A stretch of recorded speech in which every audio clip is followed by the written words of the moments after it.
Okay, we are back on Reddit, back into the echo chamber, having stumbled across another just incredible page that I thought immediately upon seeing a few of the posts here that this would be an amazing one to try to figure out with you guys. Because just based on the small amount that I saw, I had no idea what was going on, what was being said. And there's a lot I saw that just simply didn't make sense to me. So maybe thinking out loud and not turning this into a little video will help me and you guys do that. But just to give a spoiler alert right off the bat, the R Socialism subreddit is basically now just like a terrorism sympathizer collective. And they're all kind of like not dog whistling, but they're all just kind of signaling their terrorist sympathy to each other. And this has become a safe place, a safe haven to do so. Because Reddit, as we've talked about, and now has become a theme of this channel, is just a series of overlapping echo chambers that people can build up in order to create an appearance of like a collective opinion, or like an appearance that a group of people or a majority of people think a certain way, when it's just a highly filtered, a highly manicured, moderated series of pages that are run by, lots of the same people. But we already knew that. If you're watching at this point, you already knew that. Um, all right, let's jump into it right here. We got well, this is the our socialism equivalent of seeing a veteran in public and saying thank you for your service, right? Met an actual Viet Cong soldier at the Lenin statue in Hanoi who'd come to pay his respects on Lenin's birthday. That's a fantastic picture. And oh, just for context, we're in the top posts from the month. So second top post this month is a commemoration, a Lenin commemoration featuring a Viet Cong vet. Okay, here we go with the protest sympathies. And this is what is going on here. Just hey man, we're in 2024. You got to be able to figure out how to, clip it from your TV or your computer. This is unacceptable. What is the post even inferring? What's the point here? Other than, yeah, of course, cops using rubber bullets and tear gas on protesters who are resisting compliance with the law, and now they're resorting to more aggressive measures to try to get them to disband their little illegal encampments. Disenfranchise your two younger generations by destroying their protest. Nice work, America. Yeah, there we go. Okay, we're getting right into the minds of these Reddit denizens and their twisted logic. So the protest is, well, the illegal encampment, which is what he means by in protest, must be a symbol, like the symbol of the pride of the two younger generations of America. And if you enforce the law and take down that encampment, you are disenfranchising them. But that's also kind of plays into the whole perception that what these people are doing, these protesters and these students on campus are doing, is representative of like the average or the median person and what their views and beliefs are on the conflict, assuming they even do, because most Americans, well, a lot of Americans, like, they're very aware, they're informed, but most don't really care in the way that would warrant this type of behavior. So, but yeah, the idea here is that this type of law enforcement disenfranchises the people who want to play the victim for a couple days. And yeah, the future is effing bleak. 585 upvotes. ACAB, of course. First the fascist Zionist thugs, and then the pigs to finish it off. Cops planned go hand in hand. Huh. That seems like language that parallels what's the I'm not familiar with all of the vernacular, but isn't speaking in this way kind of imply a desire to ethnically cleanse the fascist Zionist thugs and then the pigs to finish it off by dehumanizing people in this way? Isn't that what is often done in actual instances of genocide and ethnic cleansing, the dehumanization? Most of the posts on this thread are just dehumanization of Jewish people at this point, and anyone who might have sympathies with the state of Israel. At no point were the protesters violent. Why the hell are they using force to disperse a peaceful protest? This is getting comical, the amount that this juxtaposition has popped up with these people that using the literal term peaceful protest when you show a video like this, and obviously you can play these clips out of context and then pretend that this captures the entirety of the whatever violence or aggression might have occurred at the protest, but that simply is just like that's diluted. If you would think that is being pro-Palestine a socialist thing. All right, real questions are being asked now. It's like that's a good question, but that's the least upvoted comment we've seen so far underneath pig activity. And the reply is clarification. Seems to be about the only spaces I'm consistently finding people who actually oppose genocides and war crimes. Even liberals can't make it to this point consistently, especially not them Pauls. Ha! Hey, that is very, very, that lent itself very nicely to everything that we have discussed so far on this channel, especially the whole theme of these people not being able to cognitively comprehend that the way that they view these situations and life in general is so far devoid from how a normal or perhaps rational person, so to speak, would go about approaching these types of discussions and developing, fleshing out their views on these topics. And he's basically admitting that the only place he can go to find people who will, I guess, either agree with him or not only agree with him, but kind of affirm what he's saying, because I'm sure that's another component of it too, right? If they're saying something that's not being affirmed, then they will assume that everyone that falls outside of their scope of what they view to be virtue or justice is automatically the opposition of that. So that's kind of what's implied by a statement like this. And the conclusion that you can draw is that exactly what I think I said, like when we started this video, is that Reddit cultivates these types of environments where this type of echo chamber-esque discussion just festers, and there's no opposition, there's no accountability, there's no dissenting opinion, and there's no opportunity for it to grow or pose itself in the face of a thread like this, because the moderators are so attuned to what's going on in these subs that any sniff of what's a proper word, anti-camaraderie or unfaithfulness to the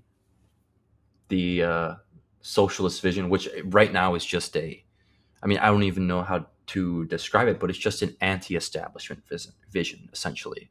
And the anti-establishment narrative right now, it aligns itself with Hamas and Hamas's motivations and their war in Israel.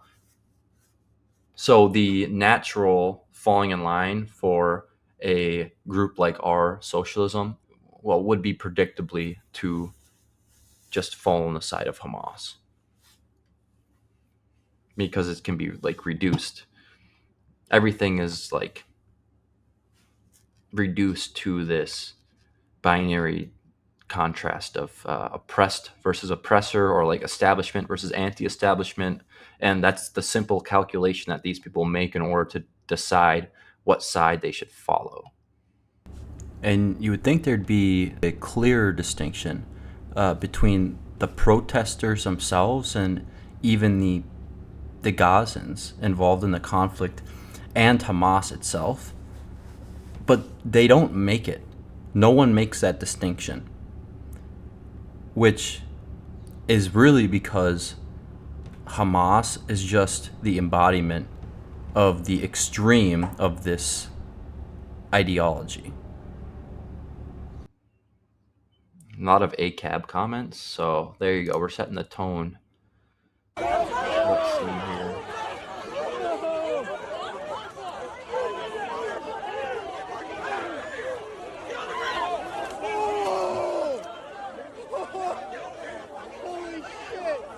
What was that guy doing?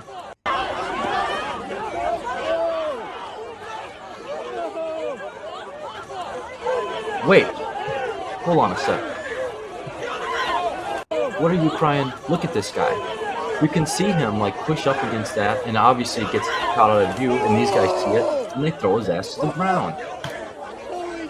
Yet the willful ignorance here, which we can go to the comments and we'll predictably see, is, oh my god, they took this guy. He did nothing. They took this guy down for no reason. Yeah, to violently oppress a peaceful demonstration, to dog whistle the Republican base.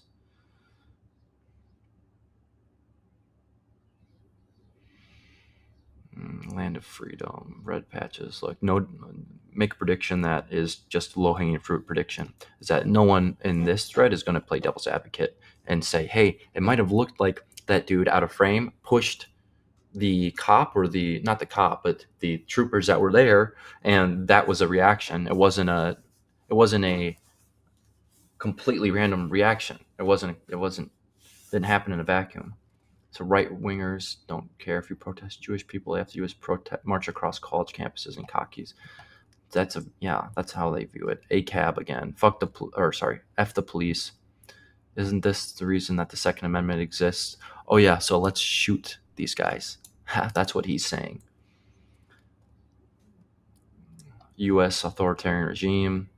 F pigs, fascist police state. So you guys can see, you can probably pick up now on what type of inhabitants reside in this subreddit, and it's quite the microscope.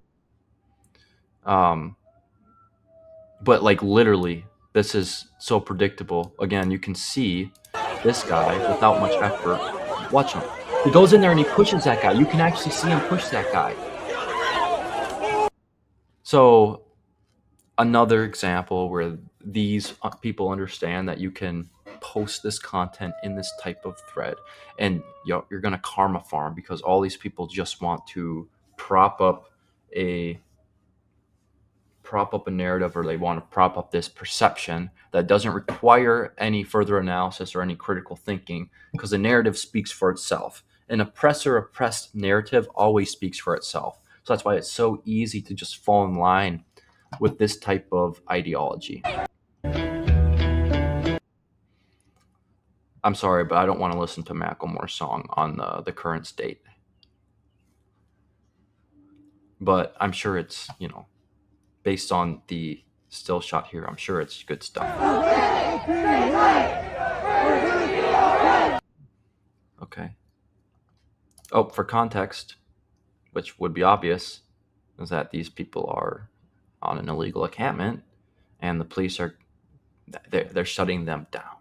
So the lawful order is to disband, do not resist, and disperse.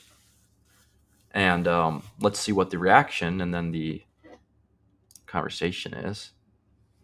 Oh, what do you know? Resisting. You're going to get arrested. They're locking arms. It's an act of defiance. It's an act of resistance. These people, this is what they want. This is what they're expecting to happen.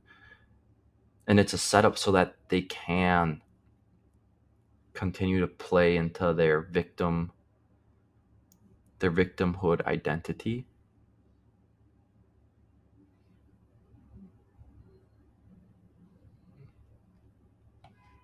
You can just post a video like this, and it's going to be the exact same comments. Oh, dozens arrested at Washington Use Gaza encampment. Please call and demand their release. Donate to. Oh, and they want donations on Venmo so they can bail them out. Multiple non-violent activists arrested by unjust police. Yes, unjust police. These people, they got what they wanted. They got their attention, or they got the university's attention with their little campus or their little encampment. And the university said, "Okay, that's cute and all, like fun, but we're gonna, we got to put a stop to this because, we have reality, external reality to deal with, and everyone else has to go on with their lives. So police do what the police naturally are designed to do, which is disperse this type of disruption, and it's everything done intentionally by the protest side. To this point, there's no other way that this could have ended. And to pretend that you are blind to that and that there is another, this should have gone about differently. Like, there's been how many encampments disbanded now, and you're seeing the violence or the aggression, and you're seeing the narrative that this is an act of well, similarly, naturally, an act of oppression by the authoritarian United States regime to suppress these people exercising their freedom of speech. But it's designed to enable this perception, and it's tricky. It's deceiving. But there's no other way this could have played out, and these protesters know that, and this is the moment they're waiting for the police to come in and them to do their little resistance and then to create even more noise. It's a vicious little game. But this is a place where you can see it in its natural habitat, you know, festering unopposed, and then the obligatory Bernie Sanders salute, honorary post. Do we want to listen to Bernie's speech on anti-Semitism? Mine as well. Let's do it. Netanyahu, it is not anti Semitic or pro Hamas to point out that in a little over 6 months, your extremist government has killed 34,000 Palestinians and wounded more than 78,000, 70% of whom are women and children. It is not anti Semitic to point out that your bombing has completely destroyed more than 221,000 housing units in Gaza, leaving more than 1 million people real and 56 of its schools. This is more, yeah, That has done simply anti-Semitism to deflect moral outrage tactics. But I believe I heard that, and this is from the Israeli government. So if you want to play devil's advocate, you can take this with as much a grain of salt as you would take perhaps the Hamas's World Health Foundation or whatever that's called. Sorry, but 14,000 terrorists, I think, is what was killed, which is just a little bit less than the civilians that were killed. Which I don't know how you can have a discussion, a discussion of justification when it comes to the killing of civilians, because there's no way to obviously get around the just sheer horror of the fact that that's a necessity. But to be ignorant to the underlying reasons and the causes for why something like this is necessary, or at least seen by necessary, and to not even be able to pretend to step into that perception, be able to step into that perception and see why what's going on is going on. That's the, I think, malicious, willful ignorance that's occurring. And you can see that it's manifested in how the dichotomy of these conversations play out, when you can see people from each side kind of discussing what they resort to as a bottom line for their moral justification. And on one side, it's much more elusive, kind of like evaporates when you get down to it, and it comes down to it does come down to this feeling of moral outrage and moral justification. But I think there's also a better analysis to be had for when you perform certain actions, there are necessary consequences for those actions that cannot be avoided.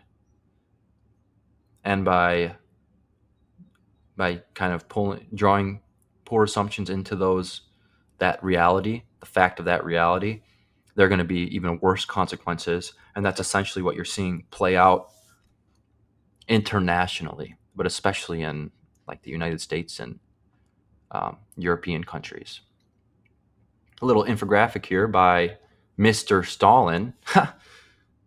Mr. Stalin, that's a good one. I'll give it to you. Where we stand. Okay, so here this sums it up nicely for us, where the R Socialism subreddit stands on the Israel-Gaza conflict. Stop, or big X, on end U.S. aid to Israel, so defund Israel. Stop the Gaza genocide, so ceasefire. That's what they mean. But just to clarify, they don't mean stop aggression. They don't mean stop conflict. They mean stop the Israeli aggression in Gaza. But there will still be the fringe, um, the Hydra like aggression and terrorism from the sentiment of the anti-Israeli side. And Hydra is a really good way to describe that, because it's like you can't. It has so many heads. I mean, you in a lot of ways these little pockets of resistance are their own heads, and you can cut one off, but the sentiment will never go away. So it's a difficult thing to deal with, admittedly. But then you have the third one, which is Free Palestine, and I mean it's obvious what that implies, because the only thing that's missing. Oh, and there you go. I was just about to say from the river to the sea, and these two go, hand in hand. They're the exact same thing, but that just means nation state for the Palestinian people, and in effect. And if what they wouldn't care about if it actually happened was a Jewish ethnic cleansing, ironically, that's probably what would end up happening, because what they want, and they have simply just admitted, is the disestablishment of the Israeli state and a reversion to the Palestinian Authority, which would necessarily at this point be Hamas. So they want to put Hamas in charge, an authority over Israel, and this is the what they love the word. They love to use the word dog whistle, but this is literally what that is. It's a dog whistle to terrorist sympathizers that want to prop up Hamas in the Middle East. There's so many forces and factors that are driving this conflict past moral outrage. Moral outrage is the catalyst that's getting people riled up. But you got to be able to see through the moral outrage into what is actually going on in the real the realpolitik analysis, which is that would be a really good book to make a video on. Machiavelli's The Prince, which is one of the only things I've read that really goes, well, it kind of fleshes out and establishes the concept of realpolitik, which is that political reality, all political reality has constraints and restrictions in effect of what you can actually accomplish within a political system. And in an actual effective governance, those things need to be acknowledged. And some people take the Machiavellian extreme, which is rooted in like deception, willful deception. But I think like the actual Machiavellian takeaway is so much broader than that. And that is the simple acknowledgement of what we just said, which is that the political reality has constraints. So theory and ideology can't be fully realized ever as a result of those constraints. And that needs to be part of every discussion that we have, including discussion of conflict. Proletariat, oh my God. These guys love to romanticize the revolutionary kind of concepts and ideas, and they love to masquerade in them today as though they were like a 18th, 19th century revolutionary themselves. It's a very diluted, perverse, misguided romanticization of these things. It's almost like a fetish, an intellectual fetish for these people. This made me realize how much of the socialist content I consume is negative in nature. This is why capitalism is bad, as opposed to something like your post. These are our comments too. So thanks, I guess. It's a sliver of self awareness there, but then he's not gonna make the correct realization, which is, hey, if most of the stuff I'm seeing here is like negative, positively negative, maybe these people have like more less constructive things to say than negative things to say. But no, it's like, well, I make that observation. Um, so thanks for doing this, which is a little break from the norm. The world today is so different than the one when communism and socialism were first developed, but the theory is still true. Workers have invisible chains placed on them and are made to believe that those chains do not exist. See, that's the type of language that is heavy and evocatory and gets people to really, really fall into that victimhood mindset. Someone goes around talking to you and tells you that you have invisible chains on you and that you're just inherently disadvantaged by those with advantage, um, at your expense. That's just like we've talked about this multiple times, but that's a really vicious mindset to get into. My comrades, we must think of how we can show them a future of workplace democracy, full worker ownership, and a society of workers for the workers.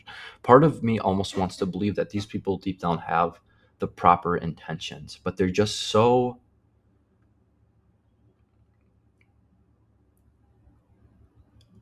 there are just too many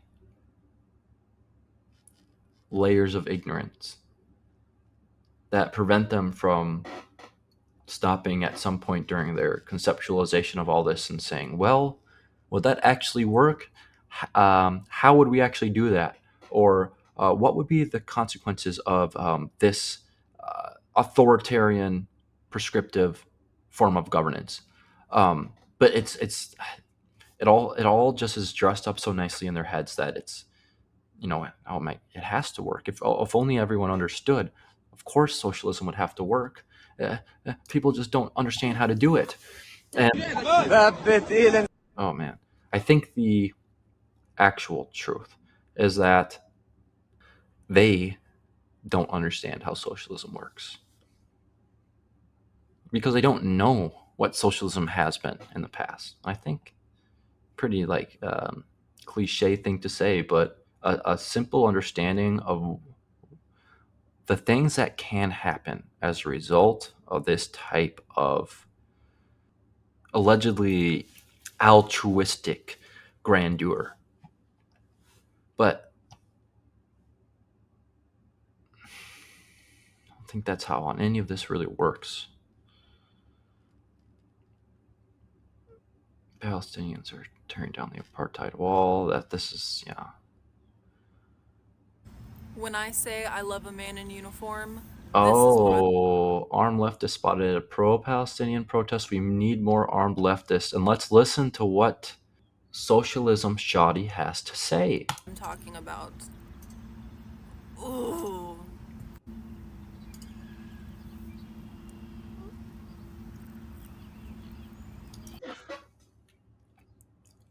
An incredible, fantastic, amazing window into the minds of the, I've used the word romanticization, into the what these people are romanticizing. And this is literally the um, the socialist anima revealing its internal, its deep internal desire for this type of revolution. It's that's what the admittance is.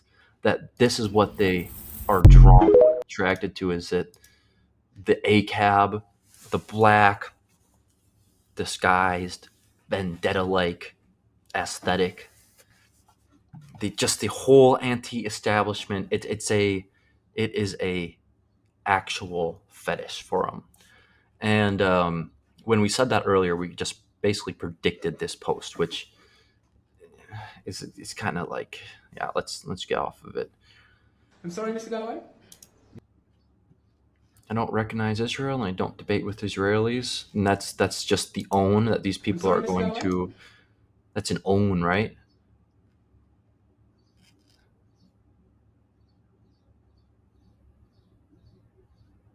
These people are just.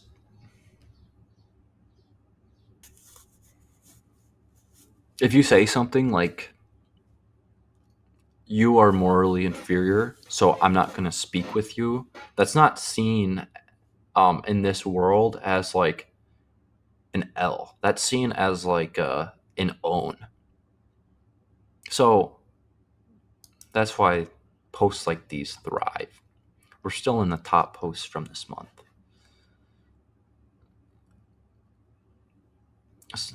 Students storm police barricades, break the siege on student encampment on University Yard.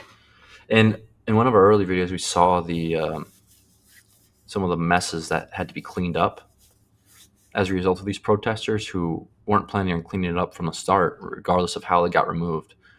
And there are some really good questions raised along the lines of where are the like environmentalists in all of this? Because there are some other externalities, negative externalities, as these people kind of like to refer to so often, that are a direct result from this type of protest, this disruption. So it's like, and look at that. Someone's got to, what resources have to go to picking all that stuff up. And at the end of the day, the worst part is you guys do all this craziness, this crazy stuff, and no one's mind has changed. No one looks at you and says, oh, wow. Except for maybe I can see students around you who are on the line of that like social, because there are also social forces and pressures that act on you within especially a campus setting. So if everyone your social circle, your friend group is kind of adhering to this ideology and then deciding to make a moral stand because now it's their time to signal, their righteous virtue, then it's easier. It's understandably easier to kind of go along with that and not to play devil's advocate if you act deep down deemed it necessary. And I don't think that can be understated with some of these. A lot of these people, I don't think they know why they're here. They're here because it's fun. It's a little different. It's a little excitement. But they would probably not die on the hill. Well, some of them absolutely would. But there's a minority that drives the majority. And even out of the people who are here are just a minority, a vast minority of everyone. And it's the vocal minority, the insecure vocal minority that often seem to speak for us all. Okay, let's start to wrap this up here, but we'll look at a few more. Reminder, our true enemies are the fascists and the bourgeoisie, not each other. So clear. It's a tribal, identitarian mindset, philosophy that is just, self-affirmed, promoted, is such a romanticization of the old great Soviet enterprise.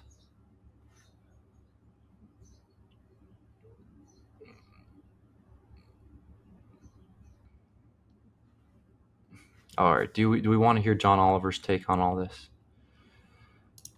Some Jewish We have students to. have reported feeling unsafe, and there have been scattered examples of anti-Semitic rhetoric among protesters. Pause there. Scattered examples of anti-Semitic rhetoric. in and around campuses, and that is clearly unacceptable. Clearly unacceptable, except for the fact that we're not going to condemn the people that are doing it, or we're not going to stand by any sort of consequence or repercussion.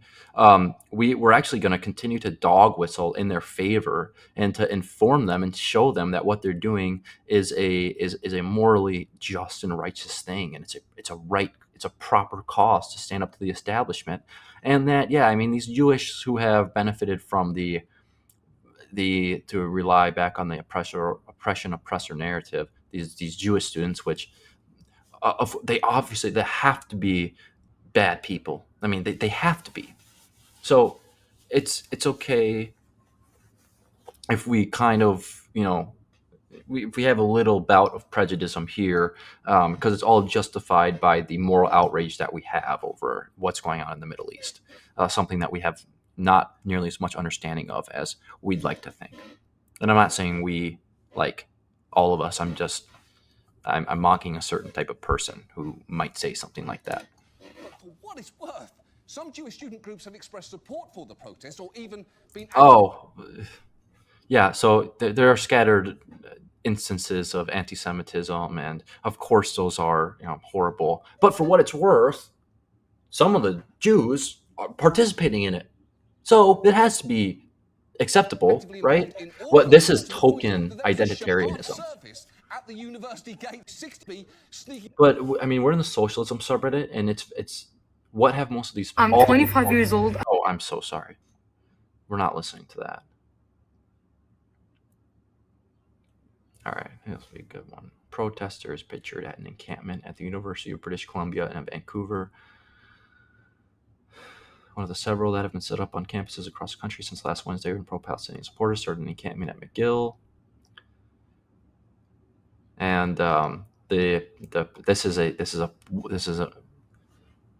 these people would love this picture, right? Because you got the encampment backdrop, the tent set up. You got the Palestinian headscarf, face veiled by the guerrilla warfare, Fidel Castro literature. It's like, let's go, comrade. That this is the type of art that we stand for right here. How long we hang on. It's so freaking loud, man. Jesus.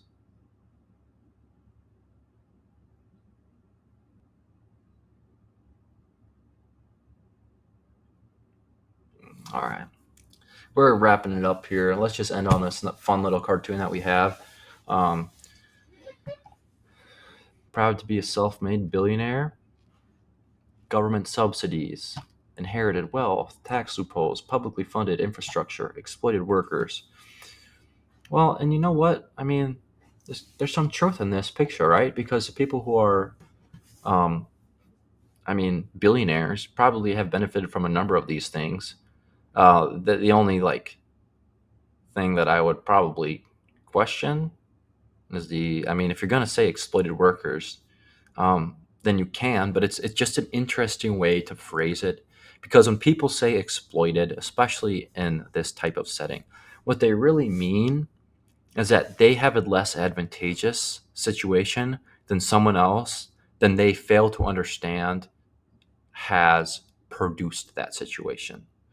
And it's the most common, the obvious, it's the boss employer dynamic, where the employees here have developed. I don't think there are any bosses in the subreddit. There might be a few, but you don't get very far with this type of mindset. But the employee employer relationship dynamic, as it's explained by these people on here, is that of an inherent. It plays in perfectly to the oppressed oppressor narrative by nature of there being any sort of power imbalance. It doesn't matter. There doesn't have to be a conversation over what is justified or on the front end or the back end. But the power imbalance itself, its very existence, implies unfairness, implies immorality. And that is the part these people they can't fathom.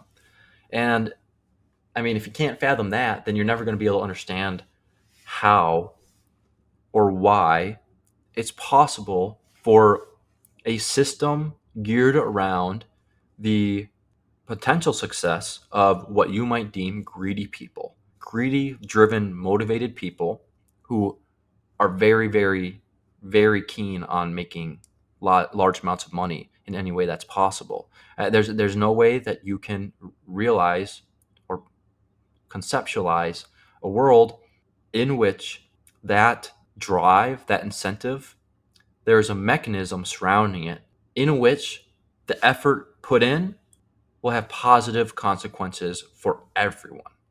And you can look at these big corporations that are taking advantage of tax loopholes and uh, government subsidies and all these things, but in reality is these big corporations are the anchors of many industries that employ lots of people along the supply chain and even past the supply chain. But you want to point at the millionaire who's riding his yacht around, the one who buys a yacht in the first place. But like, if you have anything other than a surface level perception of what is actually, like, what you're actually talking about, you might have some insight into the fact that, well, if you have to buy the boat, then someone will have to have sold you the boat. So someone's getting paid on commission for that sales job. That they're probably not a millionaire. They might be, but they're probably not. And that's income redistribution for them. And the factory workers who are producing the parts, the OEM parts that go into a massive boat like that, like a yacht that you just bought, they're all getting paid. And then the material sourcer who has to get the products and the materials needed to even manufacture the parts in the begin with, they get paid, and then they can be employed and they can have jobs, and those people aren't millionaires, but they benefit from it. So it's like, you're partially correct when you say all these things, but you're just pointing at a little sliver of the whole picture, and then you're crying victim. And this is simply a place where, as a result of a number of things, but especially the mods, it's been cultivated just to kind of massage this type of banter. So we're done with that. We're done with this. But it was probably just good, right? To look at this stuff and to see what happens. It really is just a glimpse into the end of the rabbit hole to see what happens if you spend time in a place where a certain, well, time and a place where it's essentially an echo chamber. And yeah, that's enough Reddit for today. But we'll be back into the echo chamber sometime soon. And in the meantime, you guys should join the Discord.